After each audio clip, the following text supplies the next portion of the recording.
ನಾದವ ಹೆಜ್ಜೆನಾದವ ಖುಷಿಯು ಮೂಡಿ ಬರುವಲ್ಲ ಸ್ವರನಿ ನಾದವ ಹೆಜ್ಜೆ ನಾದವ ನಾದವ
ಆಶ್ಚರ್ಯವಾಯ್ತು ನನಗೆ. ಯಾಕೆ?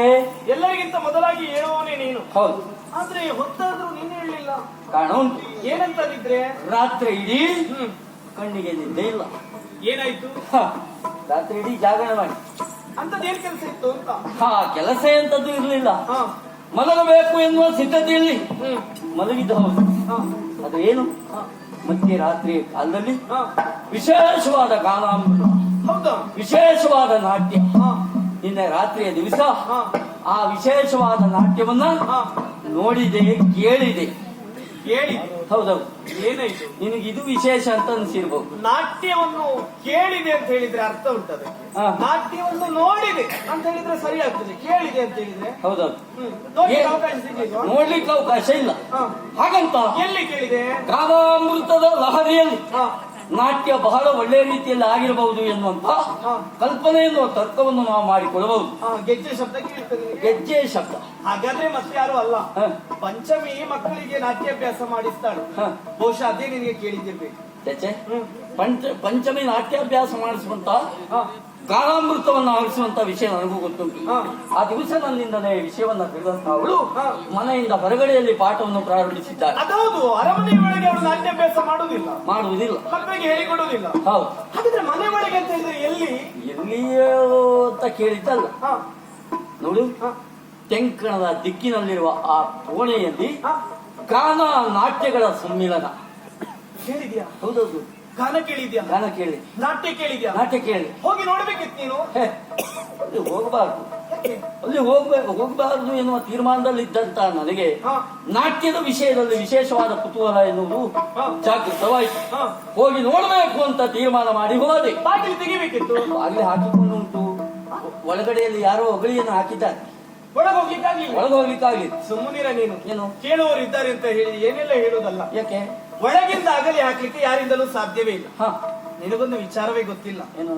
ಮೊನ್ನೆ ದಿನ ನಾನಾ ಕೋಣೆಯನ್ನು ಪ್ರವೇಶಿಸಿ ಹೊರ ಬರುವಾಗ ನಾನು ಹೊರಗಗಲಿ ಹಾಕಿದ್ದೆ. ಒಳಗಗಲಿ ಹಾಕ್ಲಿಕ್ಕೆ ಯಾರಿಂದ ಸಾಧ್ಯ? ಮತ್ತೆ ಯಾರು ಹೋಗಿದ್ದಾರೆ? ಯಾರು ಹೋಗ್ಲಿಲ್ಲ. ಇದು ನಿನ್ನ ಭ್ರಮೆ, ಇದು ನಿನ್ನ ಹುಚ್ಚಷ್ಟೇ. ಮೊನ್ನೆ ದಿವಸ ನೀನು ಹೋಗಿ ಬಂದ ಆಯ್ತಾ? ಹೋದೆ, ಆದ್ರೆ ಬರುವಾಗ ನಾನು ಹೊರಗಗಲಿ ಹಾಕಿದ್ದದ್ದು. ಹೌದಾ? ಏನೋ ವಿಷಯ ಗೊತ್ತಿಲ್ಲ, ಯಾರೋ ಇರಬಹುದು ಎನ್ನುವ ಹಾಗೆ ಭ್ರಮಿಸಿಕೊಂಡು ಹಿಂತಿರುಗಿ ಬಂದೆ. ಹಾಗಾದ್ರೆ ಒಳಗಿದ್ದವರು ಬುದ್ಧಿವಂತರೇ ಆಗಿರ್ಬೇಕು. ಖಂಡಿತ ಅನುಮಾನವೇ ಇಲ್ಲ. ಆದ್ರೆ ಒಂದು ತ್ರಿವೇಣಿ, ಏನು? ಆ ಕೋಣೆ ಒಳಗಡೆ ಏನಿತ್ತು, ಏನಿದೆ ಎನ್ನುವ ಹಾಗೆ ನೋಡುವ ಕುತೂಹಲ ನನಗುಂಟು. ಅದಕ್ಕೆ ಯಾವತ್ತಾದ್ರೂ ಒಂದು ಕಾಲವನ್ನು ಸಾಧಿಸಿ ಒಳಗೆ ಹೋಗಬೇಕು ಅಂತ ತೀರ್ಮಾನ ಇದೆ ನಾನು. ಏನ್ ಹೇಳುದು ನೀನು? ಯಾಕೆ? ಗುರು ಹಿರಿಯರೆಲ್ಲ ಏನ್ ಹೇಳಿದ್ದಾರೆ? ಮನೆಯವರೆಲ್ಲ ಏನ್ ಹೇಳಿದ್ದಾರೆ? ಯಾವ ಕಾರಣಕ್ಕೂ ತೆಂಕಣ ದಿಕ್ಕಿನಲ್ಲಿರುವಂತಹ ಕೋಣೆಯನ್ನು ಪ್ರವೇಶಿಸಬಾರದು, ಹೋದ್ರೆ ಕೆಡುಕಾಗ್ತದೆ, ತೊಂದರೆ ಆಗ್ತದೆ ಅಂತ ಹೇಳಿಲ್ವಾ? ಇದೆಲ್ಲ ಗುರು ಹಿರಿಯವರು ಹೇಳಿದ್ದ. ಅದನ್ನು ಮಾತನ್ನು ಮೀರಬಾರದು. ಅಲ್ಲ, ಮೊನ್ನೆ ದಿವಸ ಗುರು ಹಿರಿಯವರು ಹೇಳಿದ್ದು ನೆನಪಿಗೆ ಅದು ಅದು ಅದು ನಾನು ಹೀಗೆ ಹೋಗುವ ಅಂತ ಎಣಿಸಿ ಹೋದೆ ಅಷ್ಟೇ. ನಾವು ಹೀಗೆ ಹೋಗಿ ಬರುವಂತ ಯೋಚನೆಯನ್ನು ಮಾಡಿದ್ವಿ. ಹಾಗಾದ್ರೆ ಹೋಗ್ಲೇಬೇಕಾ? ಖಂಡಿತ ಹೋಗಿ ನೋಡ್ಲೇಬೇಕು ಏನು ಉಂಟು ಅಂತ. ಯಾರಿಗೂ ಗೊತ್ತಾಗಬಾರ್ದು. ಅದು ಯಾರಿಗೂ ಹೇಳುವುದೂ ಇಲ್ಲ. ಹೌದಾ? ಆಹಾ, ಹಾಗಾದ್ರೆ ಈ ಹೊತ್ತಿಗೆ ಹೋಗ್ಬೇಕಾ? ಹಾ ಹೋಗೋಣ. ಹಾಗಾದ್ರೆ ಹೋಗೋಣ.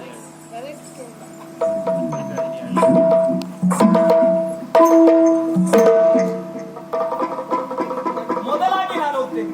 ನನ್ನನ್ನು ಅನುಸರಿಸಿಕೊಂಡು ನೀನು ಬಾ. ಅದಿ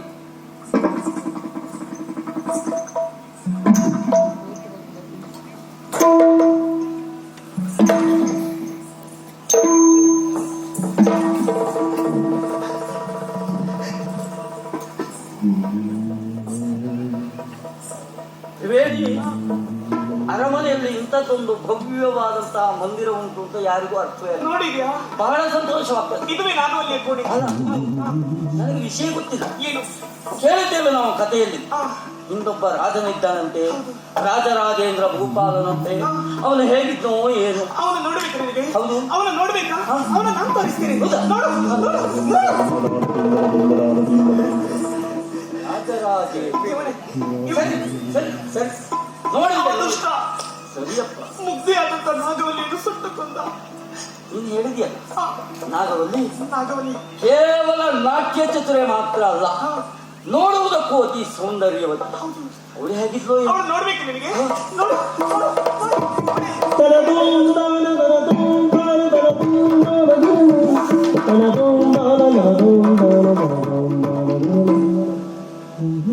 ತ್ರಿವೇಣಿ, ನೋಡಿದೆ ನಾಗವಲ್ಲಿಯ ನಾಟ್ಯವನ್ನ ನೋಡಿದ ಹಾಗಾಯ್ತು ನನಗೆ. ಅದರ ಒಂದು ನಾಗವಲ್ಲಿಯನ್ನು ನೋಡಿ ಆಯ್ತು, ಅವಳಿಗೆ ಒಬ್ಬ ಪ್ರಿಯಕರನಿದ್ದನಂತೆ.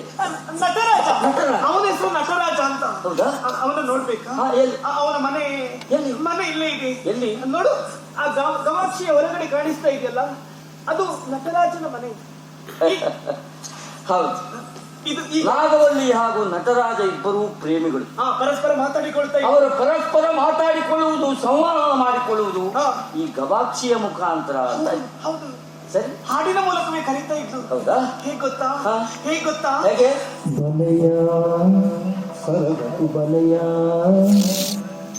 ಬಲಯ ಸರಗು ಬಲಯ ಎನ್ನ ಮನಸಾಗಲಿದೆಯಾದು ಈ ಹುಂದಿಯ ಸರಗಾಗೋದು ಈ ಕಂದಿಯ ಮಿತ್ತ ಮೀರಿ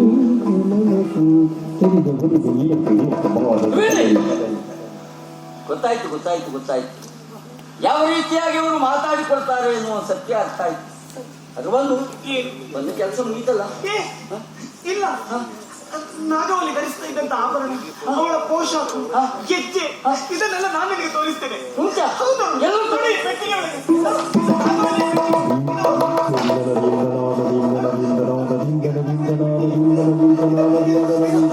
ಇದು ನಾಗವಲ್ಲಿಯ?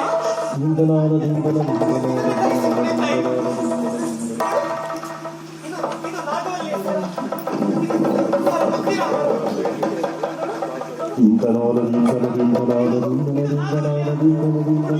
ಇದು ನಾಗವಲ್ಲಿಯ ಹೊಟ್ಟೆ.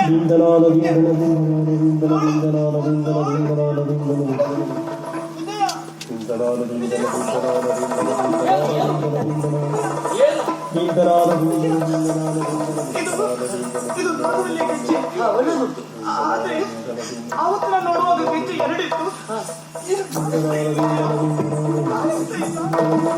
ಹೇಳಿ, ಅಲ್ಲೇ ಎಲ್ಲೋ ಇರಬಹುದು ಬಿಡು. ಗೆಜ್ಜೆ ತ್ರಿವೇಣಿ, ಅಲ್ಲಿ ಎಲ್ಲೋ ಇರಬಹುದು, ನಮಗೆ ಯಾಕೆ ಅಲ್ವಾ? ನೋಡು, ಒಂದು ಬಹಳ ಹೊತ್ತಾಯಿತು. ಯಾರಿಗಾದ್ರೂ ಗೊತ್ತಾದ್ರೆ ನಮಗೆ ತೊಡಕಾಗ್ತದೆ. ಹೇಳ್ಬೋದು, ವಿಜಯ, ಇರಲೇ ಬಿಡು, ತೊಂದರೆ.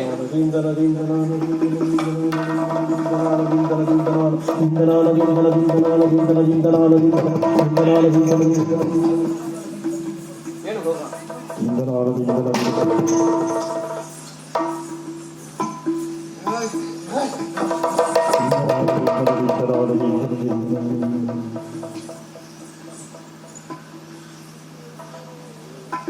ಬಾ ತ್ರಿವೇಣಿ.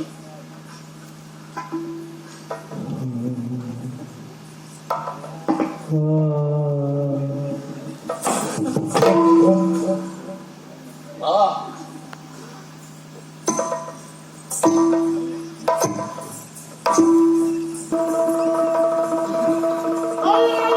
ಆ